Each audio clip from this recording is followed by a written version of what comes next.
一貫化嘅生產種業對食權、生產到真空包裝，只有幾個年都完成嘅。其實呢筆豆腐事業已經擴大到幾個歐洲以及東南亞，本然喊做歐洲嘅豆腐大王，好難想象當年嘅奇才是都走投無路嘅。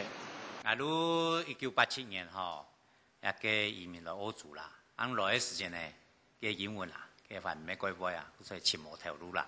一個改符合嘅機會，仍然是一個做豆腐嘅羅先生。羅先生不但教佢做豆腐，還將自家嘅人客路手嘅本錢。其實你能開始做手工豆腐嘅生意，創業半年過後，佢嘅雄心壯志促使佢開創洋人嘅市場。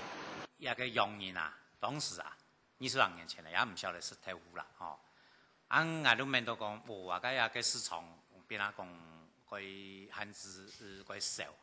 為了配合西方人的口味，其實你不但改良豆腐嘅生產同包裝，還不斷研發新的豆類食品，使得佢嘅事業對每禮拜只有200歐元收入嘅小豆腐店呢，擴充到更加跨國際嘅企業，對人生按重大嘅轉變。佢講，只要準備好都唔驚嘅冇機會。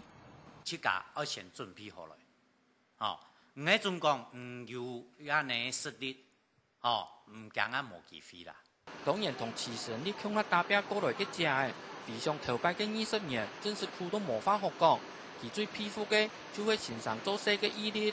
苦呢兩個細我熬嘅就來嘅，所以跟他吃了非常多的苦，講到切頭就會流目子。我感覺到佢真冇簡單，他做事情嘅毅力比派人太實皮。其實呢筆奮鬥事蹟得到1996年歐洲嘅民族創業成就獎，以及2004年由我國總統頒發嘅海外台商攀石獎。